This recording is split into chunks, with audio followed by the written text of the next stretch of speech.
First win ng Batang Gilas sa FIBA Asia Cup. Tinalo ang under-16 team ng Indonesia. Humang time si Brian Orca, hype na hype si Ethan Tanchi. Pumapasok na din nga sa game na ito ang ating mga tira sa labas, pero naging dikit lang halos ang score ng dalawang kupunan. So eto na nga ang pangalawang game ng Batang Gilas sa FIBA Asia Cup, kung saan ngayon naman nga ay makakalaban nila ang under-16 team ng Indonesia. Tinalo na nga nila ito ng qualifiers, kaya tingnan nga natin this game kung magiging pareho lang ang resulta. Looking forward din nga itong ating national team na makabounce back matapos silang matalo sa kanilang unang game kontra sa Chinese Taipei. Pero bago nga yan, eto solid na basketball Molten. Dating 1,437 pesos, ngayong araw nga ay mabibili mo na lang ng 475 pesos sa Shopee. Limited offer lang nga ito ngayong araw, kaya ano pang hinihintay mo? Click mo na nga yung link sa comment section sa ibaba. Nagkaroon nga ng magandang simula offensively ang Indonesia sa pagsisimula ng opening frame. 6-2 start nga kaagad yan para sa mga Indo. Naging agresibo nga sa pag-atake sa basket ang kanilang mga players. Nangangapa pa nga itong Batang Gilas sa first few minutes ng game na ito, kung saan hirap nga silang makahanap ng puntos. Though sa halfway mark nga ay unti-unti nang nakukuha ng Gilas ang kanilang rhythm sa opensa. Napapasok na din nga nila ang kanilang 3-point shooting na pinangunahan ni Jolo Pascual at Ethan Tanchi. Pero tumuloy-tuloy nga pagiging agresibo ng Indonesia sa pag-atake sa ilalim sa late minutes. Napaflex pa ang player na ito ng Indo matapos magkaroon ng and one play. Dahil nga dyan ay makakapagpabaon pa nga ng 3-point lead ang Indonesia after ng first frame,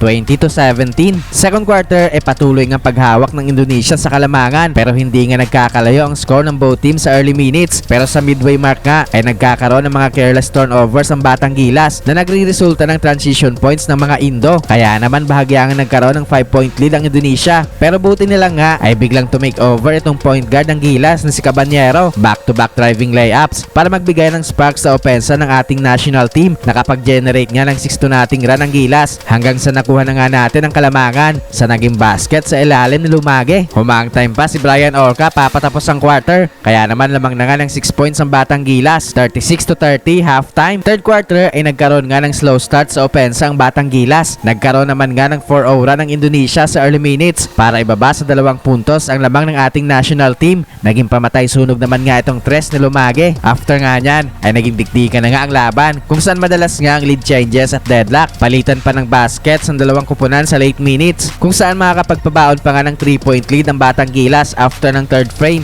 51-48. Fourth quarter ay palitan pa rin nga ng baskets ang dalawang kupunan sa early minutes. Hype na hype naman si Ethan Tanchi matapos ang kanyang another and one opportunity para ibalik sa 3 puntos ang lamang ng Gilas. Namilipit naman sa sakit ang Indonesian player na ito matapos ang kanyang awkward na paglanding after ng kanyang layup attempt. Naging dikdikan pa rin nga ang laban sa late minutes, kung saan hindi nga nagkakalayo ang score ng dalawang kupunan. Nagkakaroon nga tayo ng mga crucial turnovers sa late minutes, pero buti na lang nga ay namimintis ng Indonesia ang kanilang mga tira. Lamang nga tayo ng 3-point lead with under 1 minute. Naging dagger na din nga itong 3-point shot ni Jolo Pascual, kaya sa uli nga ay panalo ang Batang Gilas.